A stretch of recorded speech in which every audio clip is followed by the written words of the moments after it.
Hola, ¿qué tal? Mi nombre es Rudy Álvarez Mamani, soy estudiante de la carrera de Ingeniería de Sistemas de tercer semestre.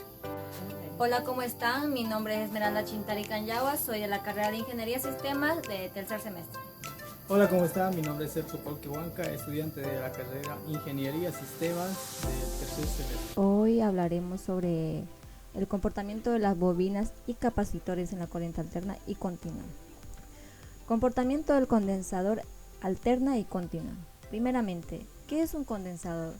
Un condensador, o también llamado como capacitor, es un dispositivo capaz de almacenar energía de campos eléctricos, uno positivo y el otro negativo.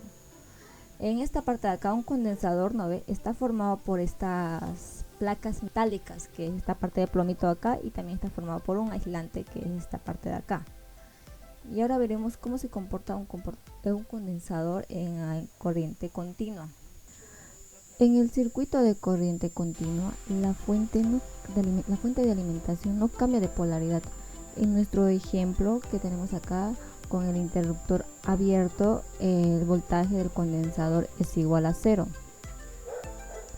Una vez que cerramos el interruptor, la corriente comenzará a partir corriente de carga por el circuito y las armaduras del condensador empezarán a acumularse cargas negativas y positivas. Conforme el condensador acumula cargas, el voltaje del mismo comenzará a aumentar. Como se ve en esta imagen. Cuando el voltaje del condensador es igual a la fuente de la alimentación, como vemos acá, voltaje del condensador es igual a la fuente de la alimentación. En esta parte el condensador ya está cargado. En la anterior imagen que mostramos, si no realizamos ninguna acción, así permanecerá. Para descargar la corriente debemos desconectar la fuente para la alimentación, así como vemos acá con esta fuente. Desconectamos y al conectar a un receptor para que se descargue a través de él. Ahora nos detenemos en un aspecto. Justo cuando cierro el interruptor, el voltaje del condensador es 0, como vemos en la imagen. Para la intensidad de corriente, la carga del circuito es máximo, ya que la velocidad de intercambio de cargas entre fuentes y el condensador es más posible conforme se va cargando el condensador. El voltaje del mismo va aumentando y la intensidad por el circuito desciende, puesto que el intercambio de las cargas es más lento. Es lógico, pues el condensador está creando un campo eléctrico que se opone al campo de la fuente de alimentación. La intensidad se hará nula. Justo cuando el condensador está completamente cargado. Bueno, ahora aquí vemos un condensador en corriente alterna. Este circuito de corriente alterna está como un circuito abierto para todos los casos. Cuando unimos un capacitor a una fuente de voltaje alterno, cambia el voltaje de las placas. De acuerdo al cambio del voltaje de la fuente, y la carga de las placas del capacitor cambia de igual manera. Si ahora analizamos el comportamiento de un condensador en corriente alterna, podemos decir que fácilmente que el condensador se está descargando y cargando continuamente. Ahora podemos ver un condensador en corriente alterna. ¿Qué es eso? Es un circuito abierto para todos los casos. Cuando unimos un capacitor a una fuente de voltaje alterno, cambia el voltaje de las placas, como ya lo habíamos mostrado al principio, el voltaje de las placas, y de acuerdo al cambio del voltaje de la fuente y la carga de las placas del capacitor cambian de igual manera. Si analizamos este circuito en corriente alterna, podemos decir que fácilmente que el condensador estará cargándose y descargándose continuamente, ya que el voltaje de la fuente y de almacén varían mucho. Bueno, continuando con la exposición, en la bobina tenemos la circulación de una corriente a través de un hilo conductor genera también alrededor del mismo un campo magnético, el cual es muy pequeño. Cuando arrollamos dicho cable en espiras, conformando una bobina, obtenemos una suma de campos que origina que la inductancia magnética generada de mucha magnitud. Bueno, vamos a ver a través de este video, en el cual nosotros vamos a representar un pequeño circuito en el cual contamos con una batería, un interruptor de cuchilla y una bombilla. Contiene una bobina de alambre que sirve como inductor. Los inductores almacenan energía en forma de campos magnéticos que se generan a su alrededor cuando pasa una corriente a través de ellos. Se llaman inductores porque inducen el voltaje a sus bobinas. Cuando ese campo magnético cambia, veremos en este minuto.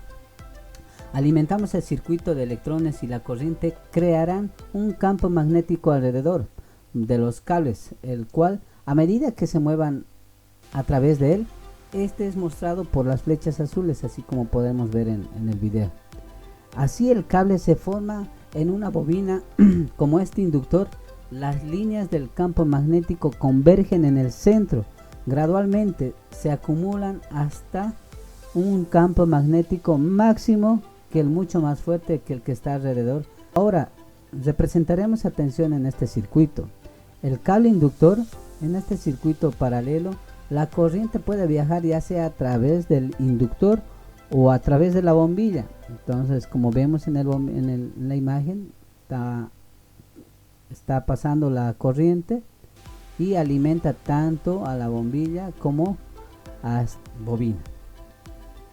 Entonces, cuando la corriente alcanza la unión se divide en ambos, inductor y bombilla.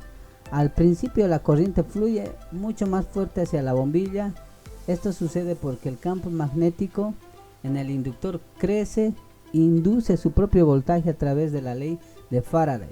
Esto se llama inducción electromagnética. Entonces el inductor aquí está creando una contraelectromotriz representada por la flecha amarilla ahí, como podemos ver. La fuerza contraelectromotriz siempre se opone al cambio que crea Así, en este caso, la fuerza electromotriz se opone al cambio creado al encender el circuito. Se opone a la corriente. El resultado, como puedes ver, es que la fuerza contraelectromotriz desvía efectivamente la corriente lejos del inductor y hacia la bombilla. Esto hace que la bombilla se encienda, pero solo brevemente. Una vez que el campo magnético alrededor del inductor alcanza su máximo, la fuerza contraelectromotriz se desvanece y la corriente favorece al camino otra vez del inductor, porque la bombilla se crea cierta resistencia a la corriente. Al mismo fenómeno ocurre cuando el campo magnético se disminuye, lo que sucede cuando abrimos el interruptor y se detiene el flujo de corriente. Desde la batería, una vez más, la fuerza contraelectromotriz se opone al cambio que es creada en este caso. Voy a resolver un ejercicio que nos planteamos, que consta de dos elementos de un circuito, uno que es voltaje, corriente alterna, y el otro que es la bobina. Nos pide calcular la impedancia Z y el voltaje en la bobina. Nos da un dato que la corriente con respecto al tiempo es igual a 5 seno de impedancia o frecuencia angular.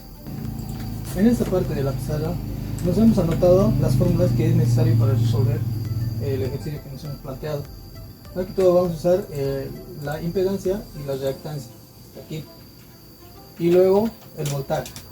Para calcular la impedancia necesitamos usar una fórmula que es igual Z igual a J por XL. XL es la reactancia inductiva, que a su vez es igual a WL, que es de la frecuencia angular, y a su vez la frecuencia angular es 2pi por frecuencia por bobina, expresado en ohmios.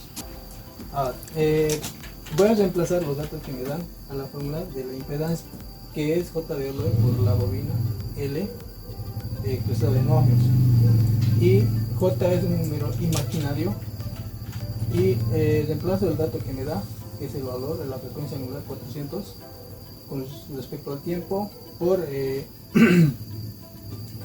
L, que es 20 En este caso la notación científica sería 20 por 10 a la menos 3 expresado en ohms.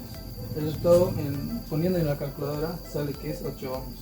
J por 8 ohms. Para resolver el voltaje nos damos esta fórmula, que es igual voltaje de la bobina igual a la bobina derivada de la corriente con respecto a la derivada del tiempo. Reemplazamos la fórmula, la bobina que es 20 milihenrios, en notación científica 20 por 10 a la menos 3 por 5 seno de 200t, que esto es derivada de i. Vamos a derivar la i. La derivada de 5 seno de 200t va a ser a 5 seno, derivamos la parte externa, 5 seno por la misma función y derivando por la interna, que va a ser derivada de 400t va a ser 400. Y poniendo en la calculadora esta expresión, 20 por 10 a la menos 3 por 5 por 400 nos va a salir 40. El coseno de 400t expresado en voltios.